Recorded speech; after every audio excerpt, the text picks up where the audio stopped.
Hello everyone, आज के session में ज्योमेट्री पढ़ना है। ज्योमेट्री का एक्सरसाइज 7.1 का क्वेश्चन नंबर 1 को इसमें सीखेंगे। पहला जो क्वेश्चन है इस तरह है, एक चतुर्भुज ABCD की रचना करें जिसमें AB बराबर 4 सेंटीमीटर, BC बराबर 6 सेंटीमीटर, CD बराबर 2.6 सेंटीमीटर, AD बराबर 2.3 सेंटीमीटर और एक विकर्ण AC बराबर 4 सेंटीमीटर है। ऐसे क्वेश्चन दिया हुआ है और कह रहा है चतुर्भुज की रचना करें। चतुर्भुज का नाम क्या रखा है? ABCD। तो कैसे चतुर्भुज का रचना हम लोग करेंगे, आइए। सबसे पहले आप यहाँ पर एक चतुर्भुज बनाइए साइड में। चतुर्भुज का मतलब चारों ओर से घिरा हुआ हो, चार दिशा से घिरा हुआ हो। मान लीजिए ऐसे किसी भी तरह कर दिए, बस 4 सरल रेखा से इसको घेर देना है, चतुर्भुज बन गया। अब कह रहा है कि इसका नाम ABCD आपको रखना है। क्या रखना है? ABCD। तो मान लीजिए आप ये A बोल दीजिए, ये B बोल दीजिए, इसको C बोल दीजिए और इसको D बोल दीजिए। हो गया ABCD। लेकिन ये हम लोग ऐसे इज्यूम कर रहे हैं नहीं कि ये ABCD के चतुर्भुज है, लेकिन हमें बिल्कुल इसके अनुसार बनाना है। जो इसमें साइड का जो माप दिया हुआ है कि AB हमारा कितना होना चाहिए? 4 सेंटीमीटर। तो AB कहाँ पर है? ये आपका 4 सेंटीमीटर होना चाहिए। BC क्या होना चाहिए? 6 सेंटीमीटर होना चाहिए। और कुछ भी दिया है, CD होना चाहिए 2.6 सेंटीमीटर, जो यहाँ पर है 2.6 सेंटीमीटर। AD 2.3 सेंटीमीटर, यानी ये है 2.3 सेंटीमीटर। और एक विकर्ण, तो विकर्ण किसको बोलते हैं? सम्मुख शीर्षों को मिलाने वाली रेखा को विकर्ण बोलते हैं। जैसे ये A है, तो A के सम्मुख यानी कि A के सामने, ठीक सामने कौन सी शीर्ष है? ये शीर्ष है। इसको मिलाने वाली रेखा क्या कहलाएगी? विकर्ण कहलाएगी। तो विकर्ण AC ये हो गया, ये 4 सेंटीमीटर लंबा है, ठीक है। यानी कि ऐसे चतुर्भुज हमारा बनना चाहिए।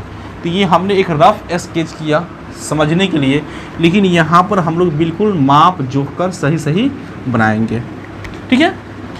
तो आप भी बनाएंगे तो ऐसे ही बनाएंगे, कहीं रफ कॉपी में या बगल में ही ऐसे आप छोटा सा रफ स्केच करके जो नॉलेज दिया रहेगा उसको इसमें नोट कर लीजिएगा। अब इसको देख कर आपको यहाँ पर स्केच करना है, बनाना है। यानी कि ये ABCD जो चतुर्भुज है, इसको बनाने के लिए इस चित्र के अनुसार आपको BC को नीचे लेना है, जो 6 सेंटीमीटर है।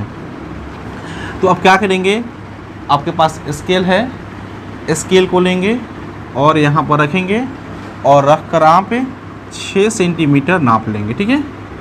मान लीजिए रख कर, और आपने 6 सेंटीमीटर माप कर एक सीधी रेखा खींच दिया आपने, ओके। इसका नाम क्या रखा जा रहा है? BC। इसके नीचे आप लिखते चलिए, ये 6 सेंटीमीटर है। एक काम हो गया ये वाला, ठीक है। अब इधर कहीं हमारा A है, देख रहे हैं ना, A है ना, यानी कि B के सामने इधर कहीं भी हो सकता है ना। अब वो कहाँ है वास्तव में, एग्जैक्ट में वो कहाँ है ये हमें पता नहीं है। तो उसी को पता करने के लिए अब हम लोग क्या करेंगे? कंपास लेंगे, ठीक है। लाइए कंपास दीजिए तो थोड़ा सा। ये हमारा कंपास हो गया, देख रहे हैं ना, इसमें पेंसिल लगी हुई है। अब आप इसको फैला दीजिए और अपना स्केल लीजिए। पिछले सेशन में आपको बताया था कि कैसे हम लोग को दूरी नापना है इसके माध्यम से। अगर आपको 5 सेंटीमीटर लेना है तो इसको 5 सेंटीमीटर कैसे हम लोग बनाएंगे स्केल पर रखकर, याद आ रहा है ना।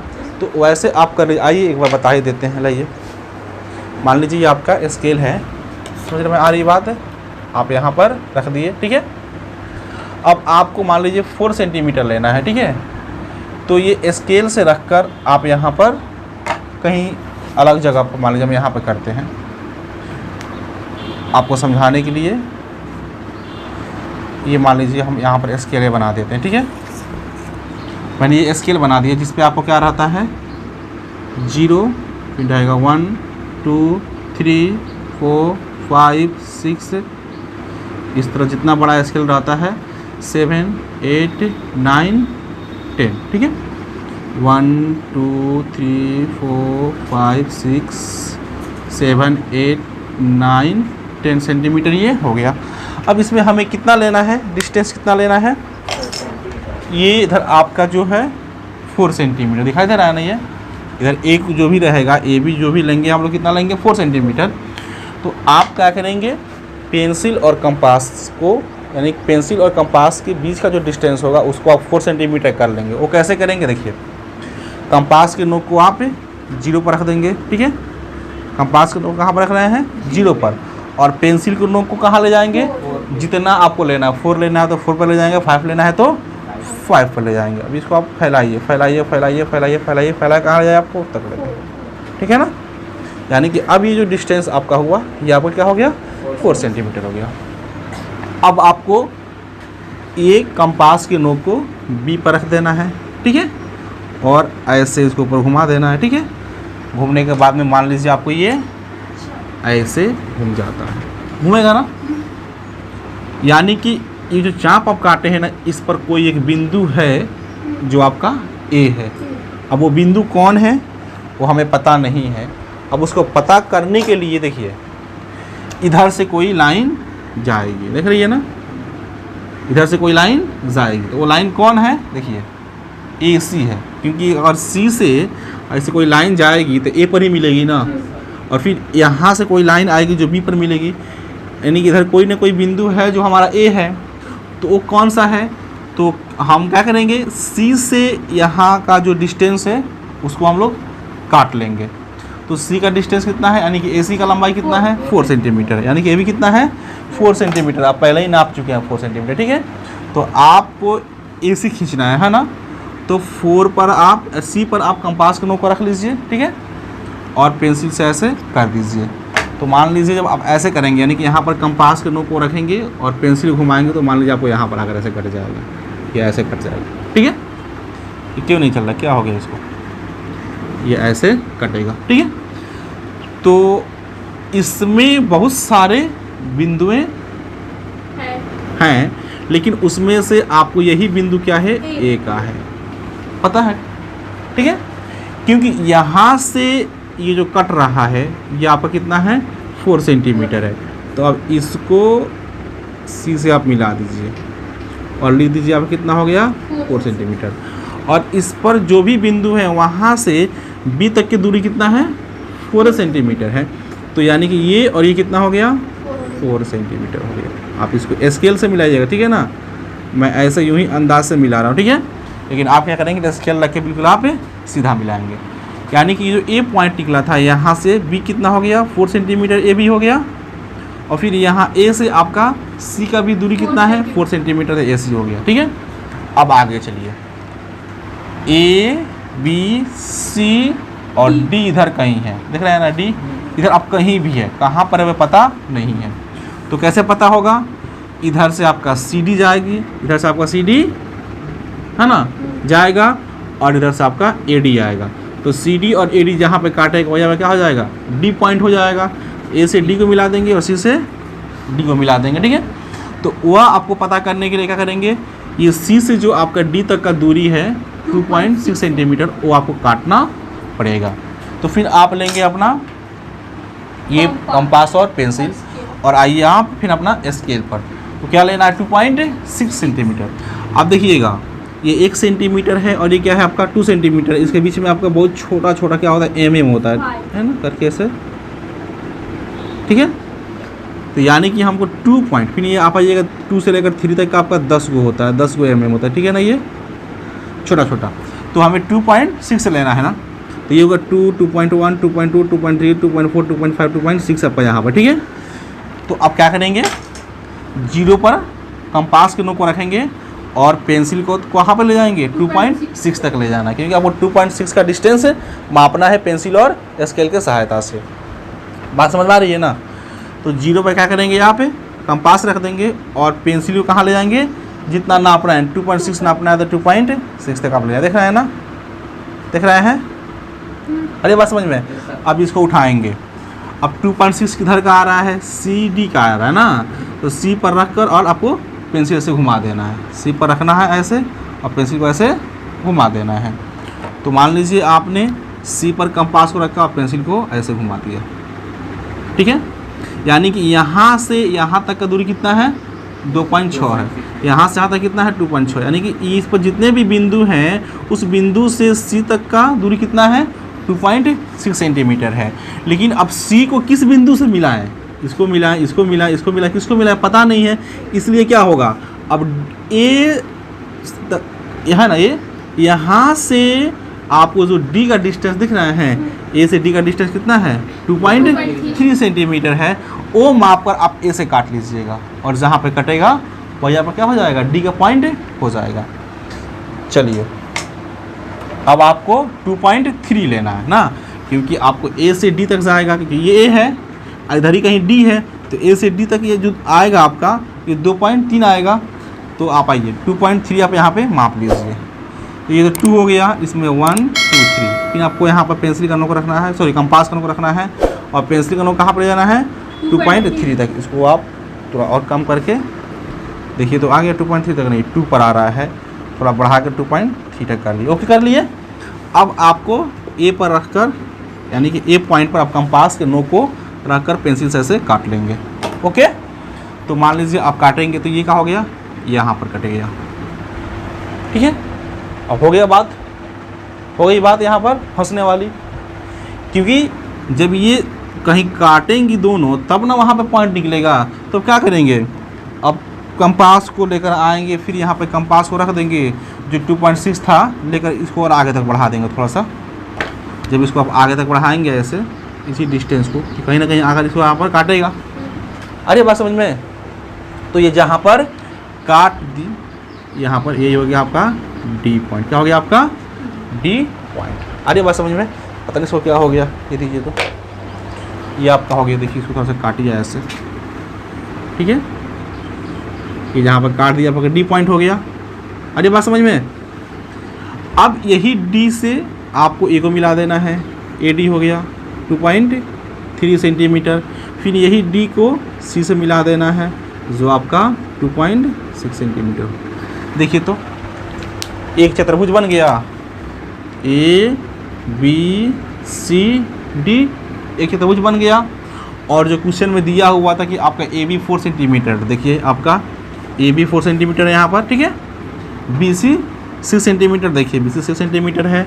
CD 2.6 सेंटीमीटर, तो CD आपका यहाँ से आता है, CD 2.6 सेंटीमीटर। AD 2.3 सेंटीमीटर, देखिए यहाँ से AD आपका 2.3 सेंटीमीटर। और एक विकर्ण AC, तो देखिए AC आपका विकर्ण है जो 4 सेंटीमीटर है, तो 4 सेंटीमीटर आ गया, ठीक है। इस तरह आपका चतुर्भुज बनाने को कहेगा जिसमें भुजा दिया रहेगा, विकर्ण दिया रहेगा, तो ऐसे आप उसको बनाते जाएंगे। बनाने से पहले आप कहीं पे भी एक रफ स्केच कर लेंगे, जो भी नाम दिया रहेगा उस नाम से आप स्केच कर लेंगे। और जो जो इसका पार्ट दिया रहेगा, यानी कि जो जो विकर्ण का लंबाई या फिर से आपका भुजा का लंबाई दिया रहेगा उसको नोट कर लेंगे। और उसी के अकॉर्डिंग आप यहाँ पर कंपास पेंसिल स्केल की सहायता से जैसे हमने इसको माप कर बनाया आप इसको बना देंगे। ओके, अब चलिए क्वेश्चन 2 को बनाते हैं। क्वेश्चन 2 में आइए, एक चतुर्भुज PQRS की रचना कीजिए जिसमें PQ बराबर 3.8 सेंटीमीटर, QR बराबर 2.6 सेंटीमीटर, RS बराबर 5 सेंटीमीटर और एक विकर्ण PR 5 सेंटीमीटर है। मुझे लग रहा है कि अभी जिस तरह हम लोग पहला कंस्ट्रक्शन किए हैं सेम टू सेम उसी तरह है, सिर्फ नाम को चेंज कर दिया है। कौन सा चतुर्भुज लेना है हम लोगों को, बोलिए ना। PQRS लेना है। अब इसमें कौन कौन सा चीज़ दिया हुआ है, यानी किसका किसका लंबाई दिया हुआ है, आइए एक एक करके नोट करते हैं। PQ 3.8 सेंटीमीटर है। PQ कहाँ पर है, ये इधर है ना, यहाँ से यहाँ तक PQ है 3.8 सेंटीमीटर। और कौन है, QR। QR कहाँ पर है, इधर है, यहाँ से यहाँ तक 2.6 6 सेंटीमीटर। उसके बाद में क्या है हमारा आर एस कहाँ है, इधर है 5 सेंटीमीटर। उसके बाद में कह रहा है इसमें एक विकर्ण फिर दिया हुआ है, एक विकर्ण पी आर। तो पी आर का मतलब पी आर, इसको आप मिलाइए, ये कितना है आपका 5 सेंटीमीटर। ठीक है, यानी कि इसी तरह का आपको चतुर्भुज यहाँ पे अब अपना कंपास पेंसिल स्केल से माप जोख कर बनाना है। तो सबसे पहले हम क्या करें, यहाँ पर अपना स्केल के सहायता से क्यू आर खींचेंगे। कितना लंबा 2.6 सेंटीमीटर। तो आप अपना स्केल लेंगे और यहाँ पे क्या करेंगे 2.6 सेंटीमीटर,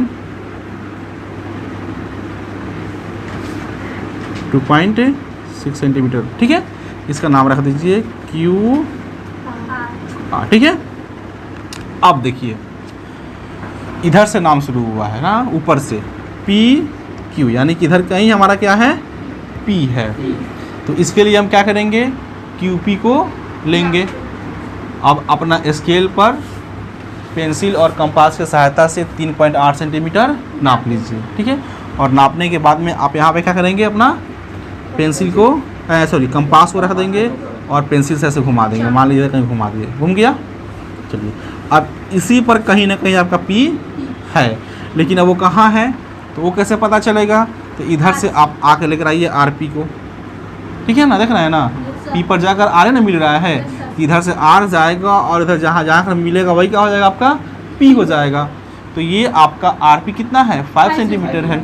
तो फिर आप अपना पेंसिल और कंपास के बीच का डिस्टेंस क्या करेंगे 5 सेंटीमीटर कर लेंगे। करने के बाद में यहाँ पर क्या रखेंगे कंपास, और पेंसिल से क्या करेंगे ऐसे घुमा देंगे, कंपास को यहाँ पर रखते हुए घुमाएंगे। तो मान लीजिए ऐसे कट गया। ठीक है, यानी कि ये आपका कितना है 5 सेंटीमीटर है और ये कितना है आपका 3.8 सेंटीमीटर। ये आपका क्या हो गया पी हो गया। यहाँ से यहाँ तक कितना हो गया आपका 3.8 सेंटीमीटर, नोट कर दीजिए। और यहाँ से यहाँ तक कितना हो गया आपका 5 सेंटीमीटर। ठीक है, अब चाहिए आपका P और इधर चलेंगे तो क्या मिलेगा, देखिए फोटो में देखिए S, यानी कि इधर हमका PS चाहिए ना। तो P से अब इधर हमको चलना है। क्या इसमें दिया हुआ था जी, नहीं दिया हुआ है, PS इसमें दिया ही नहीं है। RS दिया हुआ है और PR दिया हुआ है, QR दिया हुआ है, इतना ही आपको जानकारी दिया हुआ है। तो कुछ ना कुछ जो हम लोगों का छूट रहा है जी इसमें। रचना कह रहे हैं जिसमें PQ नोट कर दिए है ना, 1 2 RS 3 और PR 4, इसमें कुछ ना कुछ जो है क्वेश्चन में छूट रहा है, देख लेते हैं हम लोग। रचना करें PQ बराबर 3.8 है, ठीक है, QR 2.6 है, ठीक है, RS है 5 सेंटीमीटर, ठीक है, PS है 5.5, PS दिया हुआ छोड़ दिए हैं, ठीक है ना, PS इसमें दिया है 5.5 सेंटीमीटर। इधर आपका क्या है PS बराबर 5.5 सेंटीमीटर है, जो मैंने छोड़ दिया था लिखते समय। तो अब PS चाहिए ना, ये है ना, तो यहाँ पर 5.5 सेंटीमीटर है। फिर आप क्या करेंगे, कंपास और पेंसिल के बीच का दूरी जो है 5.5 सेंटीमीटर कर लेंगे और पेंसिल के कंपास के नोक को यहाँ पर रखेंगे और पेंसिल से ऐसे घुमा देंगे। मान लो जैसे घूम गया, थोड़ा दूर तक घुमा देंगे, ठीक है। यानी कि ये आपका कितना है P से 5 सेंटीमीटर के दूरी पर है। अब आपको RS चाहिए जो इधर है ना 5 सेंटीमीटर। अब आप 5 सेंटीमीटर नाप लेंगे और R पर रखेंगे कंपास के नोक को और पेंसिल को ऐसे घुमा देंगे, ठीक है। यानी कि इधर जहाँ पर कटा ये क्या हो गया आपका S। अब ये S से R कितना हो गया आपका, ये थोड़ा सा सीधा मिलाएंगे, ये इस पर आप 5 सेंटीमीटर हो गया और फिर आप PS को ऐसे मिला देंगे जो आपका 5.5 सेंटीमीटर। यानी कि जब नाप जो कर आप बनाएंगे तो इसी तरह का आपका चतुर्भुज बनेगा PQRS, जिसमें चारों भुजाओं की लंबाई और एक विकर्ण PR इतना इतना दिया हुआ है। ओके, तो आप आज 2 कंस्ट्रक्शन कर लिए। अब चलिए, पिछले सेशन में आपको इंटरसेक्टिंग लाइन और ट्रांसवर्सल लाइन के बारे में बताया गया था ना। इंटरसेक्टिंग लाइन क्या बताया गया था कि जब 2 लाइन एक दूसरे को किसी बिंदु पर काटती हैं तो उन दोनों को एक दूसरे का इंटरसेक्टिंग लाइन कहते हैं। जैसे ऐसे करके मैंने बताया था पिछले सेशन में, ठीक है। दो लाइन है, मान लीजिए एक लाइन ए बी है और एक दूसरी क्या है सी डी है, जो एक दूसरे को क्या कर रही है, वो बिंदु पर काट रही है। इस तरह के लाइन को हम लोग इंटरसेक्टिंग लाइन बोलते हैं। ये तो क्लियर है। इसके अंदर कौन कौन सा कोण होते हैं सब के बारे में हम लोग सीखे थे, आप उसको जाकर देखिए और समझिए, और समझ भी गए होंगे आप। अब आइए, एक था आपका ट्रांसवर्सल लाइन, उसमें क्या था कि दो लाइनों को, दो लाइनें हैं उनको कोई तीसरी रेखा क्या करती है, ये दो अलग अलग बिंदुओं पर काटती है। मान लीजिए एक लाइन है ए बी, दूसरी लाइन है सी डी। अब इसको कोई तीसरी लाइन एल एम दोनों को अलग अलग बिंदु पी और क्यू पर काट रही है। एल एम क्या कहलाएगी, ट्रांसवर्सल लाइन। क्लियर। फिर से आपको ये भी बताया गया था कि जब दो लाइन को ट्रांसवर्सल लाइन काटती है तो इसमें आपको एक्सटीरियर एंगल होता है, इंटीरियर एंगल होता है, अल्टरनेट एंगल होता है, यानी कि एकांतर कोण। एकांतर कोण दो तरह का हो जाएगा, बाह्य एकांतर कोण, अंतः एकांतर कोण, उसके बाद में संगत कोण। ये सब बातें जो हैं पिछले सेशन में आप लोग पढ़ लिए हैं। अब ज़रूरत है कि आप उसको याद करके रखिए। अब इस सेशन में हम लोग ये पढ़ेंगे कि जब दो पैरेलल लाइन को कोई ट्रांसवर्सल यानी कि तिर्यक रेखा काटती है तो एकांतर कोण और संगत कोण कैसे होते हैं, मतलब कि इनके बीच में क्या आपका रिलेशनशिप बन जाता है। ये तो हो गया कि किसी भी दो लाइन को कोई भी तिर्यक रेखा काट देगी तो उसमें आपका एकांतर कोण, संगत कोण ये सब बनते हैं। लेकिन अब आइए फोटो देखिए और समझिए। मान लीजिए कि आपके पास ये एक लाइन है, ठीक है, इसका नाम दे देते हैं हम लोग एल। देखिएगा, किसी भी रेखाखंड का नाम, लाइन सेगमेंट का नाम हम दो तरह से देते हैं। मान लीजिए लाइन है तो इसके दोनों पॉइंट का जब आप नाम रखेंगे तो कैपिटल लेटर से रखेंगे ए बी, ठीक है। या इसी लाइन को आप ऐसे भी लिख सकते हैं ए, इसको आप स्मॉल से, ठीक है। लाइन को अगर दो लेटर से आप बताते हैं तो दोनों लेटर क्या होगा आपका, कैपिटल होगा। अगर एक लेटर से बताते हैं तो आपका एक छोटा सा लेटर आप उसके स्टार्टिंग पॉइंट के सामने लिख दीजिए। इसको बोलेंगे रेखा ए, इसको बोलेंगे रेखा ए बी। दो तरह से नाम देते हैं, ठीक है। तो अगर ऐसे हम करेंगे तो आप वहाँ पे डिस्टर्ब ना होइएगा। तो मान लीजिए हमारे सामने एक रेखा क्या है, एल है, और ठीक इसी के समांतर, समांतर रेखा बताए थे ना आपको, इसी के समांतर कोई दूसरी रेखा एम है, ठीक है। देखिए समांतर रेखा किसको बोलते हैं, सुन लीजिए। ऐसी दो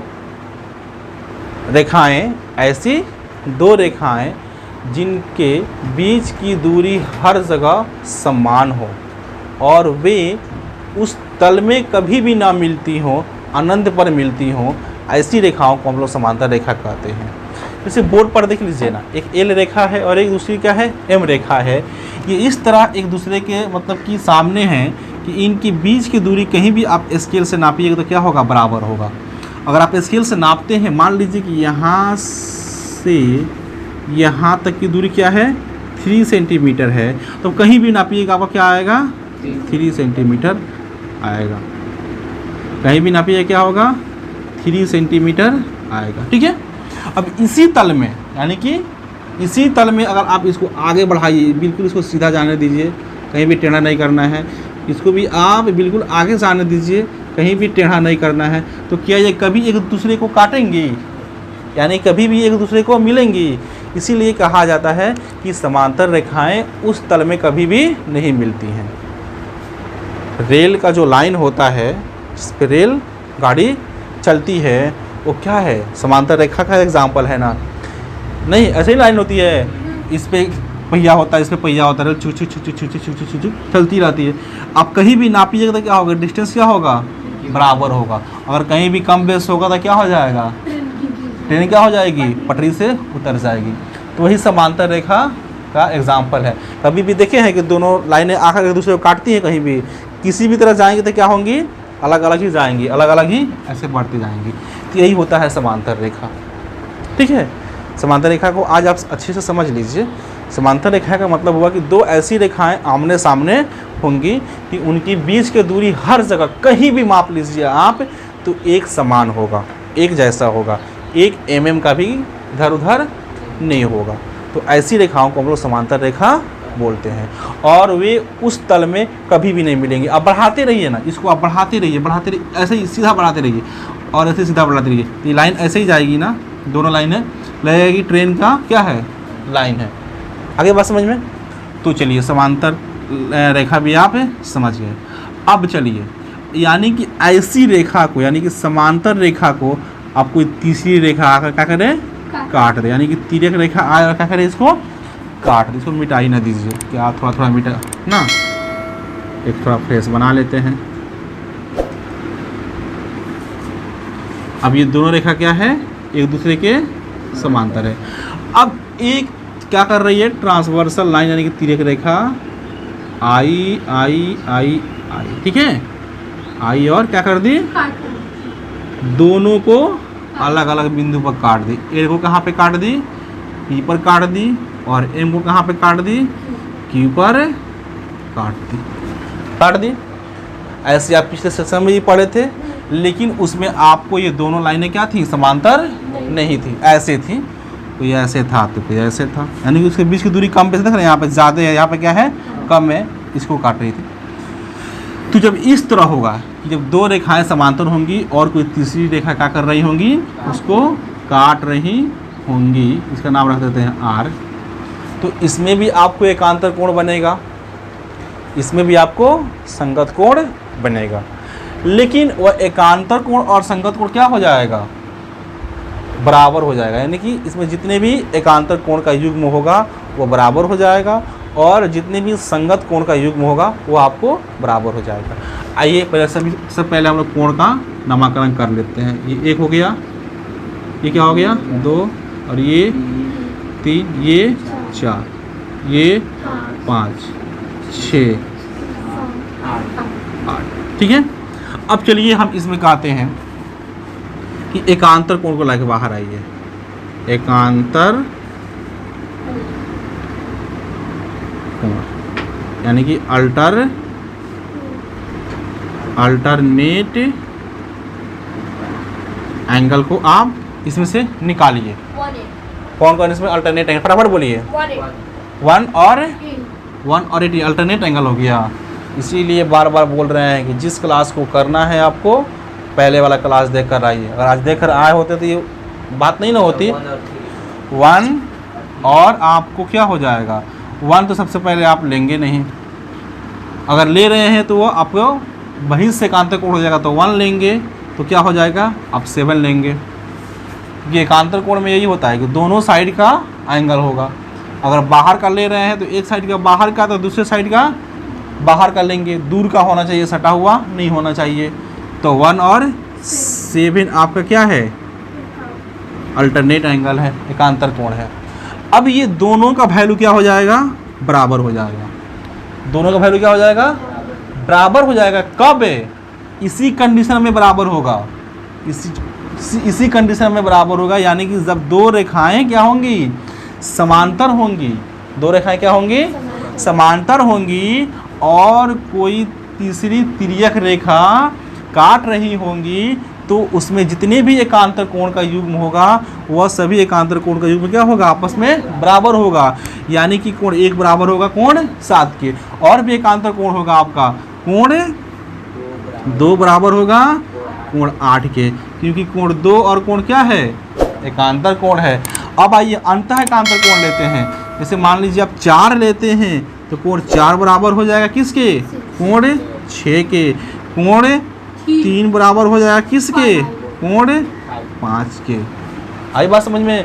आप इस बात को याद रखेंगे कि जब दो समांतर रेखाओं को एक तिर्यक रेखा काटती है तो उसमें बने एकांतर कोणों का युग्म आपस में बराबर होते हैं। जैसे एग्जांपल में आपको देकर समझा दिए, समांतर रेखा होंगी तब, लेकिन असमांतर होंगी तब नहीं। उसमें एकांतर कोण बनेंगे लेकिन वो बराबर नहीं होंगे। आ रही बात समझ में? अब आइए फिर आगे चलते हैं। दूसरा पॉइंट, ये तो पहला पॉइंट था कि एकांतर कोण क्या होते हैं, बराबर होते हैं। दूसरा पॉइंट, संगत कोण बराबर होते हैं। संगत कोण बराबर होते हैं। संगत कोण बराबर होते हैं। कब बराबर होंगे? जब दो समांतर रेखाओं को एक तिर्यक रेखा काट रही होगी तब। मैं बार बार रिपीट कर रहा हूँ, जब दो समांतर रेखाओं को एक तिर्यक रेखा काट रही होगी तो एकांतर कोण बराबर होंगे। दूसरी, संगत कोण बराबर होते हैं। अब चलिए संगत कोण कौन कौन है इसमें? कोण 1 इज इक्वल टू क्या हो जाएगा? कोण 5। संगत कोण में क्या होता है कि एक ही ओर के एक बाहर का होगा और एक अंदर का होगा। पिछले सेशन को जाकर आज देखिए और याद कीजिए बात को। तो कोण 1 क्या हो जाएगा? कोण 5 के बराबर हो जाएगा। कब? जब ये दोनों समांतर होंगे तब। अगर दोनों असमांतर होते तो क्या ये बराबर होता? नहीं। ये संगत कोण है लेकिन ये बराबर नहीं होगा अगर ये दोनों रेखाएं समांतर नहीं होंगी तो। फिर चलिए और कौन सा संगत कोण हो जाएगा? 2 और 6। एंगल 2 और 6 ये संगत कोण है, लेकिन यहाँ पर ये क्या हो जाएगा? दोनों बराबर हो जाएगा क्योंकि दोनों रेखाएं क्या हैं? समांतर हैं। और भी संगत कोण होगा इसमें। कौन कौन हो जाएगा? 4 और 8। लेकिन यहाँ पर 4 और 8 क्या हो जाएगा? बराबर हो जाएगा। एक और भी संगत कोण है, वो कौन सा है? 3 और 7। ये दोनों क्या हो जाएंगे? आपस में बराबर हो जाएंगे। दो बातें आप सीख लिए। फिर से सुनिए कि जब दो रेखाएं समांतर हों और कोई तीसरी तिर्यक रेखा काट रही हो तो एकांतर कोण बराबर होते हैं, संगत कोण बराबर होते हैं। एक और तीसरी बात होती है, तिर्यक रेखा के एक ही ओर के अंतः कोणों के युग्म का योग 180 डिग्री होता है। इस बात को भी आइए आप यहाँ पर समझ लीजिए। ठीक है, मैं इसको रब कर दूँ? रब कर दूँ या रहने दीजिए, आप शॉर्ट स्क्रीन लीजिएगा। ठीक है, मैं इसको लेता हूँ। तीसरी बात क्या होती है? तीसरी बात क्या होती है? तिर्यक रेखा के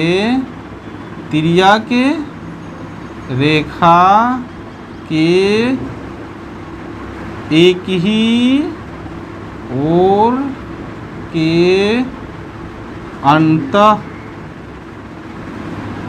कोणों के युग्म का योग्य 180 डिग्री होता है। ठीक है, पहली बात एकांतर कोण बराबर होते हैं। दूसरी बात संगत कोण बराबर होते हैं। तीसरी बात तिर्यक रेखा के एक ही ओर के अंतः कोणों के युग्म का योग 180 डिग्री होता है। तिर्यक रेखा आपका आर है, इसके एक ही ओर के अंतः कोण लीजिए। इसके एक ही ओर का अंतः कोण कौन कौन होगा? 4 और 5। तो angle 4 plus angle 5 equal to 180 डिग्री। ओके, फिर आइए तिर्यक रेखा के एक ही ओर के अंतः कोण लेते हैं इस साइड का 3 और 6 से। तो एंगल 3 एंगल 6 को जोड़ेंगे तो क्या हो जाएगा? 180 डिग्री हो जाएगा। ये तीन बातें होती हैं, ये तीन बातें होती हैं। इसको गांठ बांध लीजिए, याद रखिए। देखिए आप बातें क्लास में समझ जाते हैं लेकिन फिर नेक्स्ट टाइम आपसे पूछा जाता है तो आप नहीं बता पाते हैं। कारण यही है कि आप उसको पढ़कर नहीं आते हैं, आप उसको पढ़ते नहीं हैं। काश आप उसको पढ़कर आते हैं। आप हर एक क्लास को आप पढ़ कर आइए, देखिए आप हर एक क्वेश्चन का आंसर दे पाएंगे। अगर नई बात समझ में आती है फिर आप मुझसे बोलिए, फिर मैं आप उसको समझाऊंगा आपको। ठीक है, तो आप इसको कभी भी नहीं भूलेंगे। क्या नहीं भूलेंगे? कि जब दो रेखाएं समांतर हों और उनको तीसरी तिर्यक रेखा काट रही हों तो तीन बातें होती हैं। कौन कौन? संगत कोण बराबर होते हैं, एकांतर कोण बराबर होते हैं और एक ही ओर के अंतः कोणों का योग्य 180 डिग्री होता है। ठीक है, अब थोड़ा सा इसका उल्टा कर देते हैं। उल्टा कैसे? दो रेखाओं को एक तिर्यक रेखा प्रतिच्छेद कर रही है, दो रेखाओं को एक तिर्यक रेखा काट रही है तो संगत कोण बराबर हैं। संगत कोण बराबर हैं तो क्या वो दोनों रेखाएं समांतर हो सकती हैं? हो सकती हैं? हाँ, हो सकती हैं। संगत कोण एकांतर कोण बराबर कब होंगे? जब दोनों रेखाएं समांतर होंगी तब। अगर कहीं क्वेश्चन में आपको बोल दे कि दो रेखाओं को एक तिर्यक रेखा काट रही है और उसमें बने सभी संगत कोण क्या हैं? बराबर हैं, तो क्या वे दोनों रेखाएं समांतर हैं? तो आपका जवाब क्या होगा? हाँ। एकांतर कोण बराबर हैं, तो क्या वो दोनों रेखाएं समांतर हैं? लिखेंगे हाँ। या ऐसे बोलेगा कि एक ही ओर के तिर्यक रेखा के एक ही ओर के अंतः कोण का युग्म 180 डिग्री है, तो क्या वो दोनों रेखाएं समांतर हैं? तो वहाँ पर ही बोलेंगे हाँ। आप इस बात को समझिए, समांतर रेखा है तो एकांतर कोण बराबर है, संगत कोण बराबर हैं, एक ही ओर के तिर्यक रेखा का योग 180 डिग्री एक ही ओर के अंतः कोणों का योग 180 डिग्री है। अगर समांतर नहीं है तो ये तीनों बातें आपको उसमें नहीं मिलेंगी। हो गई बात समझ में? चलिए अब आप इसको अच्छे से समझिए। नेक्स्ट टाइम मैं इसी के आधार पर क्वेश्चन दूंगा बनाने के लिए। ओके, तो आप कोशिश कीजिए कि इन सारी बातों को आप अच्छे से समझकर जो है नेक्स्ट सेशन में आइए, ताकि जो भी क्वेश्चन आपको दिया जाए उसको आप आसानी से बना पाएँ। ओके, तो आज के सेशन को हम लोग समाप्त करते हैं, फिर मिलते हैं नेक्स्ट सेशन में। ओके, तब तक के लिए इतना ही रहने देते हैं।